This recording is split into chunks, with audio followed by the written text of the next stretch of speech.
নমস্কার বন্ধুরা, ঝর্ণার বাঙালিয়ানায় সবাইকে স্বাগতম জানাচ্ছি। বন্ধুরা, কাছে দূরে দেশে প্রবাসে যে যেখানে বসে এই রেসিপিটা দেখছেন সবাইকে অসংখ্য ধন্যবাদ। বন্ধুরা, আজকে আপনাদের সাথে শেয়ার করব কি করে বাচ্চাদের মাছ খাওয়াবেন। আসলে বাচ্চারা কিন্তু মোটে মাছ খেতে চায় না।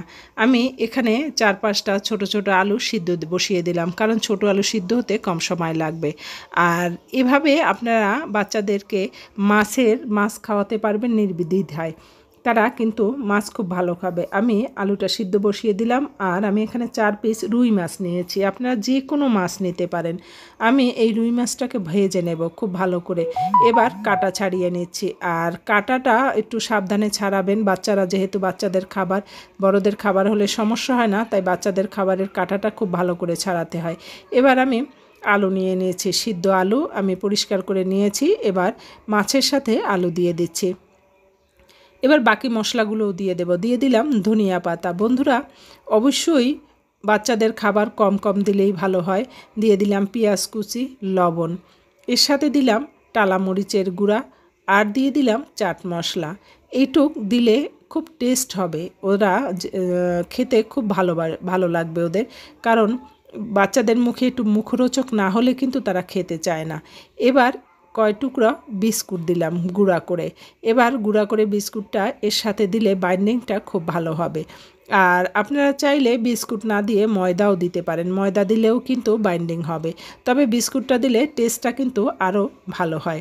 এবার এর সাথে সম্পূর্ণ সবগুলো উপকরণ একবারে দিয়ে মাখায় নেব। আপনাদের যদি এই রেসিপিটা ভালো লেগে থাকে বন্ধুরা, তাহলে অবশ্যই কমেন্ট লিখবেন, শেয়ার করবেন। আর যদি কোনো কিছু জানার থাকে, জানতে চান, তাহলে মেসেজ দিতে পারেন। বন্ধুরা, এভাবে ভালো করে মেখে নেবেন। আর এর মধ্যে একটু ময়দা দিলে কিন্তু খারাপ হয় না, ময়দাও দিয়ে নিতে পারেন।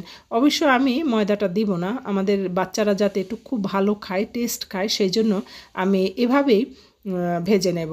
আর এভাবে ভালো করে মধ্যে দানা না থাকে, সেই জন্য ভালো করে একটু মিক্সটা ভালো করে করে নিলেই কিন্তু ভালো হয়। এবার আমি একটু হাতে তেল মেখে এগুলোকে বড়ার আকৃতি দেব। আপনারা যে কোনো আকৃতি দিতে পারেন আপনাদের খুশি মতো। আমি আসলে ছোট ছোট গোল গোল করে বড়ার আকৃতি দেব, যাতে এটা দেখতেও ভালো লাগে আর ওরা হাতে নিয়ে খেতেও ভালোবাসে। আমার ছোট ছোট দুটো বাচ্চা আছে, ওদের জন্যই আজকের এই রেসিপিটা আমি তৈরি করছি। আপনারাও চাইলে এভাবে বানায় বাচ্চাদের কিন্তু খাওয়াতে পারেন। একেবারেই সহজ বানানো। প্রতিদিন আমরা মাছ রান্না করি, আর মাছ রান্না করতে গেলে কিন্তু ভেজে খাই আর ভেজে রান্না করি। সেই জন্য ভাজা মাছ 2 টুকরো উঠিয়ে একটু আলু সিদ্ধ দিয়ে এভাবে বানিয়ে দিলে কিন্তু খারাপ হয় না। এবার যে তেলের মধ্যে আমি মাছ ভেজেছিলাম, সেই তেলের মধ্যেই আমি কোপ্তাগুলো দিয়ে দিলাম। আর মিডিয়াম আঁচে ভাজবেন, হাই হিটে ভাজলে পুড়ে যাবে।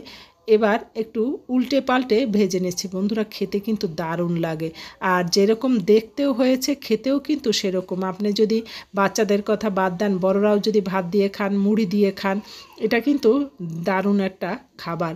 আসলেই খেতে ভালো লাগে। আমার এই রেসিপিটা আপনাদের যদি একটুকু ভালো লাগে, তাহলে লাইক শেয়ার সাবস্ক্রাইব করতে ভুলবেন না। আর যারা এত সময় ধরে আমার এই রেসিপিটা দেখলেন, সবাইকে অসংখ্য অসংখ্য ধন্যবাদ। ভালো থাকবেন, সুস্থ থাকবেন। আবার নতুন একটা রেসিপি নিয়ে আপনাদের সামনে হাজির হব। ধন্যবাদ সবাইকে।